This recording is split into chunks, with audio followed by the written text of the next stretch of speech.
I'm Laura Bennett, 34, a mom of one, juggling my work-from-home life and a past that once felt like it owned me. Last Monday, I was the marketing director at Sterling Coal, one of the top firms in Vermont. When they fired me, claiming budget cuts despite my glowing reviews, I didn't mention the tech startup I secretly owned, or the cabin I'd bought in my name alone. That same night, my father, George, looked me in the eyes and said, "Pack your bags, Laura. We don't keep failures here." Then my husband, Ethan, turned his back on me, leaving with his mistress after a betrayal that shattered my heart. In just 24 hours, my world fell apart. My job, my marriage, my family's support, gone. But what happened next transformed everything, turning my pain into a strength I never knew I had. Growing up in a quiet Burlington neighborhood, our cozy ranch house on Pine Street was filled with the scent of Mom's apple pies and the sound of Dad's old radio. George, a regional manager at a lumber company, built his career from the ground up, and his pride was as solid as the oak table he polished every Sunday. From the time I could braid my hair, he made it clear that anything less than perfection was failure. A B on a science project? I wasn't trying hard enough. Second place in a spelling bee? I'd let him down. His words were like a heavy blanket, smothering my confidence. I'd sit in the kitchen, peeling potatoes with Mom, Helen, her quiet glances full of love but never defiance. She was raised to stand by Dad, to smooth his sharp edges, but her silence when he criticized me left a sting I carried into my dreams. At night, I'd curl up under my quilt, staring at the moonlight through my window, wishing I could be enough just as I was. School was my sanctuary, where I could shine without Dad's judgment. I poured myself into marketing classes, staying late in the library, the smell of dusty books and coffee a comfort. My teacher, Mrs. Coleman, saw something in me. "Laura, you've got a gift for connecting with people," she'd say, her voice warm like a summer breeze. Her belief was a spark, lighting a fire in my chest. I'd spend hours sketching campaign ideas, feeling like I could build a world where my voice mattered. Those moments, surrounded by stacks of books and the hum of a copier, were where I found my courage, where I started to dream beyond Dad's narrow expectations. When college came, I set my sights on the University of Vermont, their marketing program a gateway to a bigger world. I'd stay up late in my room, the glow of my desk lamp mixing with the scent of Mom's lavender sachets, crafting essays that poured out my hopes and grit. When my acceptance letter arrived, I clutched it, tears in my eyes, and ran to Dad's study, my heart pounding with pride. I can still see him there, behind his cherrywood desk, the room heavy with the smell of pipe tobacco, his eyes scanning invoices. "Dad, I got into UVM," I said, my voice shaky but hopeful. His face didn't soften. "Vermont? That's fine, but it's expensive, Laura. You'll need to work for it." I'd researched scholarships and part-time jobs, but his dismissal hurt more than the financial gap. "This is my future, Dad. Please help."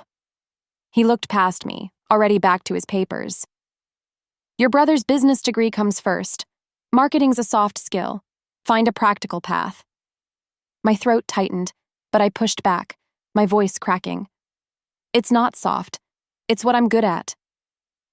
He waved me off, and I left, tears burning, vowing to prove him wrong.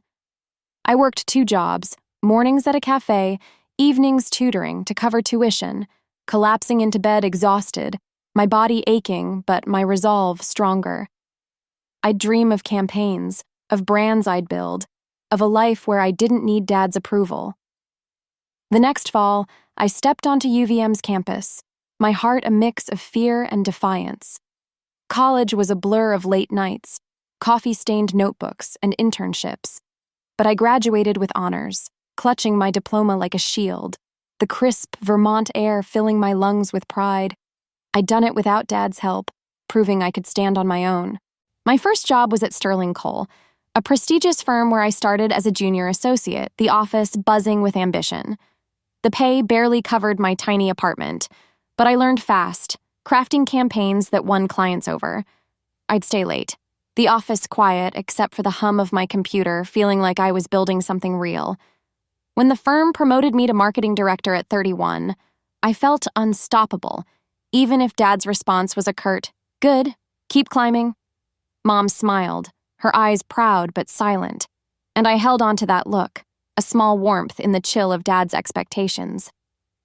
5 years ago, at a conference in Boston, I met Ethan Parker. His charm was magnetic, his laugh easy, and as a sales exec for a medical device company, he seemed to match my drive. We clicked over coffee, swapping stories of long hours and big dreams. 6 months later, we were engaged. The next spring, we married in a lavish ceremony Dad mostly funded, reminding me of his generosity at every turn. We bought a colonial-style house in a Burlington suburb, all charm and white shutters. From the outside, we were perfect. Ethan in his sleek car, me rising at Sterling Coal, hosting dinner parties with crystal glasses and laughter. But behind closed doors, Ethan's warmth faded as my career grew. His teasing about my late nights turned sharp. "Sterling Coal owns you, Laura," he'd say, his voice bitter as he poured another whiskey. When I got my director role, he barely nodded, changing the topic to his latest deal. The more I succeeded, the more distant he became, his resentment a cold wall between us. Sunday dinners at my parents' estate were a gauntlet.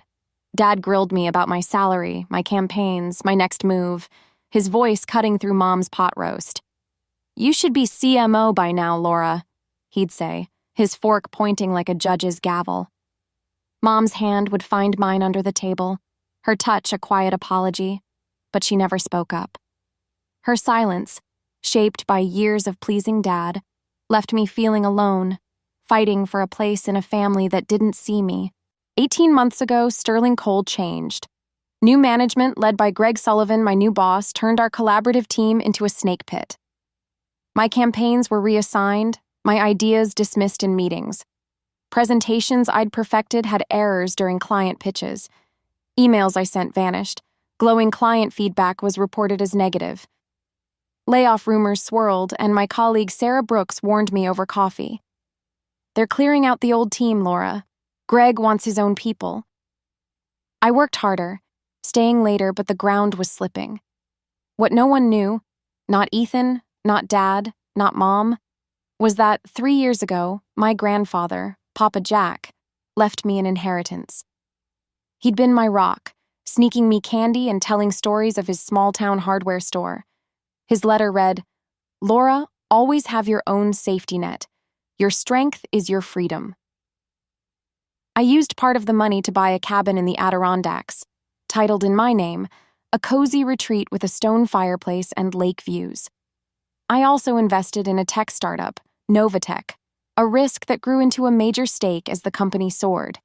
I kept both secret, visiting the cabin under the guise of work retreats, knowing Ethan would resent my independence and Dad would demand I invest his way.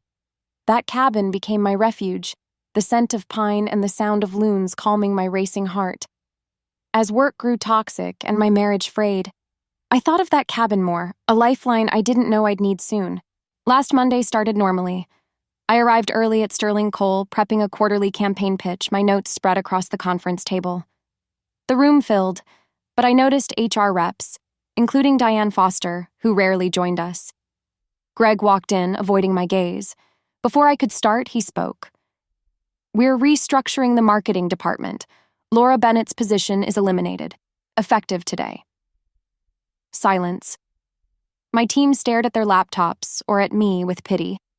My heart raced, but I kept my voice steady. "This is wrong, Greg. My record is flawless." Diane slid a folder over. "This covers your severance. Clear your office today." I pushed back.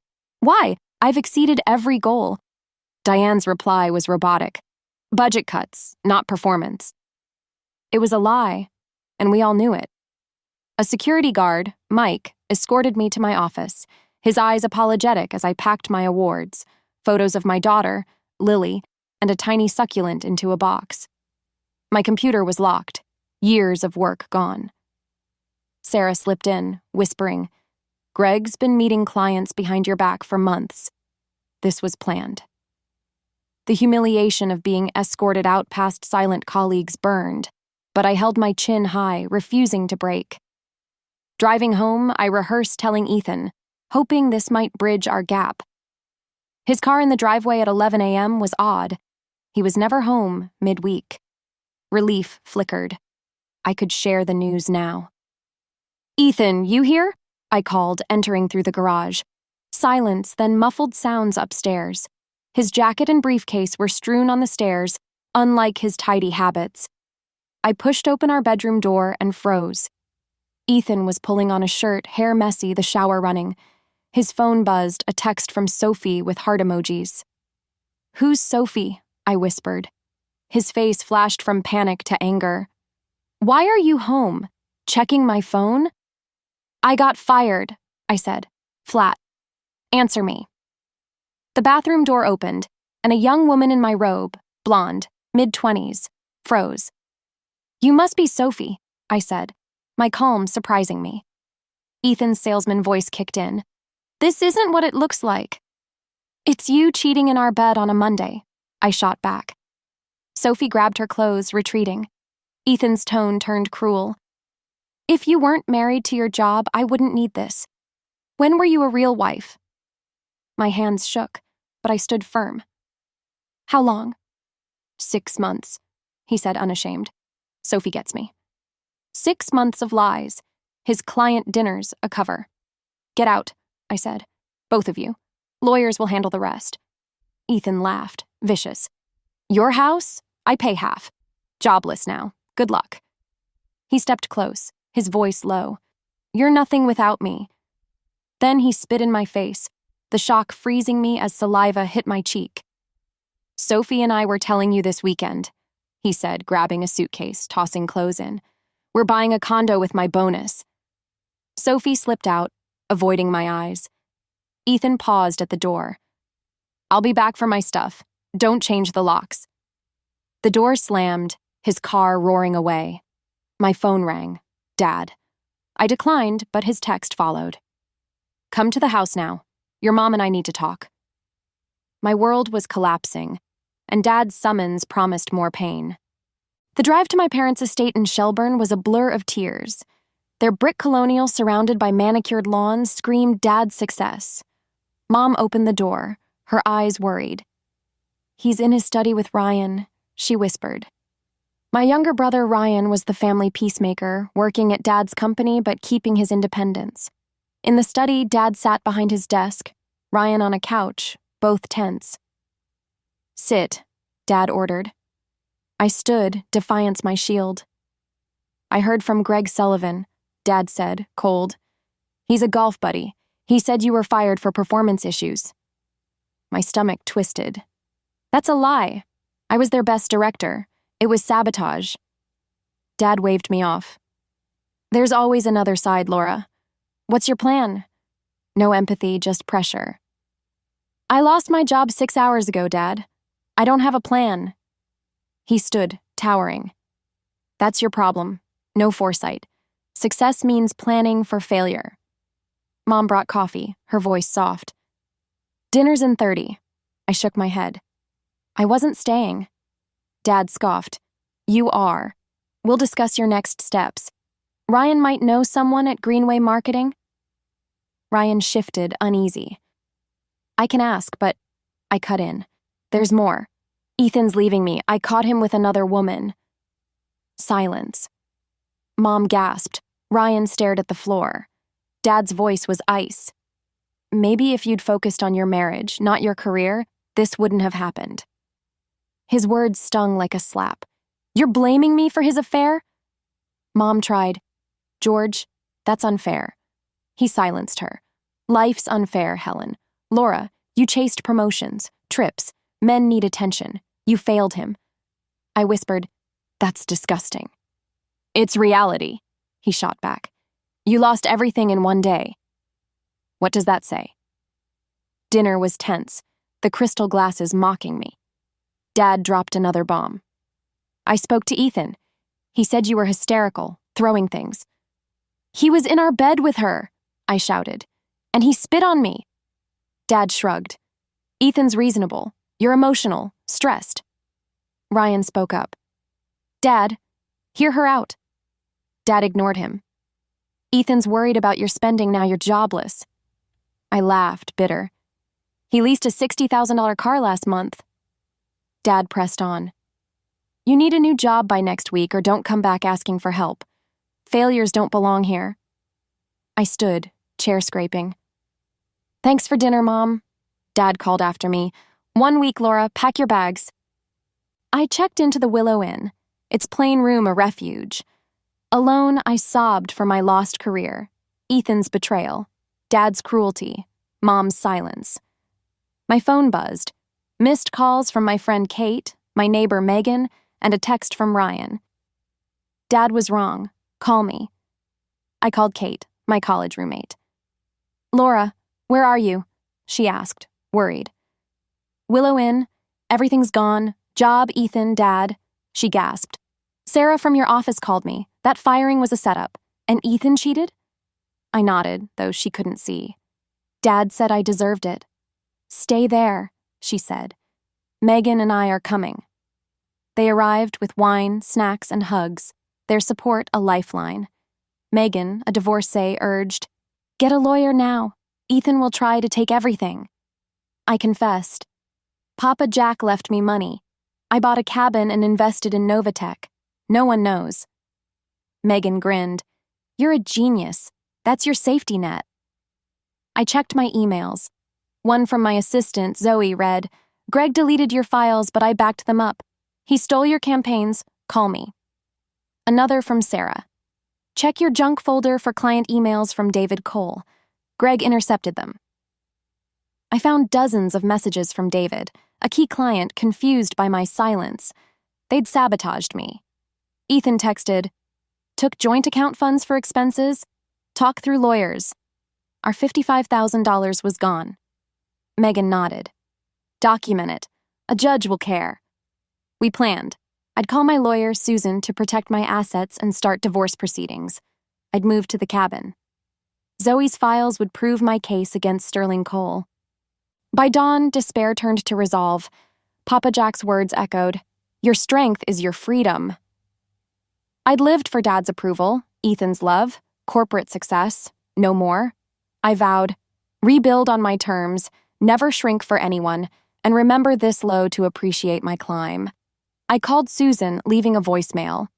I need to protect my assets, start a divorce, and maybe sue for wrongful termination. I texted Zoe to meet. The cabin caretaker, Mr. Hayes, prepped the property. It was time to claim my sanctuary. Susan's office in Burlington was sleek, her confidence a balm. Fired, cheated on, disowned in a day, she said, eyebrow raised. But you've got the cabin and Novatech. We're strong. We filed for divorce, citing adultery, and documented Ethan's theft. Move to the cabin, she advised. It simplifies things. The cabin was my haven. Wooden beams, lake views, the smell of cedar. Staying long, Miss Bennett? Mr. Hayes asked. For good, I said. Zoe met me at a cafe, handing over a drive with proof of Greg's sabotage, rerouted emails, stolen credit. He undermined you for months, she said. I called Novatech's founders, Mia and Alex, requesting an active role. In their Boston office, I laid it out. My life's changed. I want to be chief marketing advisor and explore acquiring Sterling Cole. They agreed, intrigued. A week later, news broke. Novatech eyes Sterling Cole acquisition. My quote as advisor sent shockwaves. Sterling Cole's stock swung, then crashed after Zoe leaked proof of client mismanagement. Greg called, panicked. What are you doing, Laura? Moving on, I said. Check your termination papers. My lawyer has questions. HR offered a better severance.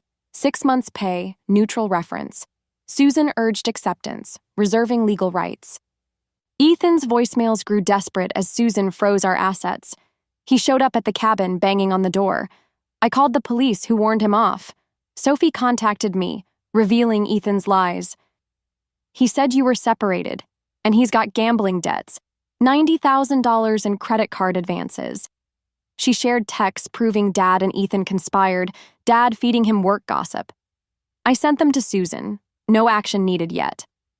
Dad appeared at the cabin, unsure. "Your mom's worried," he said. "I'm fine," I replied, not inviting him in. "You undermined me with Greg." He flinched. "I wanted you to balance work and life." "No, you wanted control," I said. "If you want to be in my life, respect my choices." He left, silent. Mom texted, "I'm so proud of you." Her voice, finally free, warmed me. 6 weeks later, on my cabin deck, coffee in hand, I read, "Sterling coal stocks crash amid client losses. Greg and others were fired after Zoe's leaks exposed their sabotage. My consultancy, Bennett Strategies, launched with 4 clients, including David Cole. Novatech grew, my role cementing my influence. Ethan's settlement offer, $60,000 for my assets, was a win," Susan said. I signed, closing that chapter. Sophie reported Ethan's abuse. A police report followed. At my 35th birthday, friends gathered at the cabin. Kate toasted, "To Laura, who lost everything and found herself." I spoke from the heart. A year ago, I thought I'd failed, but that collapse broke a cage I'd helped build. I learned who I am without titles or approval. Ethan spiraled, jobless in Atlantic City. Dad, post-heart attack, was softening, visiting twice, listening more. Mom worked at a craft shop, defying Dad. Ryan left Dad's firm, our bond stronger. My mentorship program for women thrived, a community of support. Papa Jack's letter, found in an old journal, read, "Success is who you become." Standing by the lake, I knew. True strength is owning your story, pain and all. Every loss made space for a life that's mine.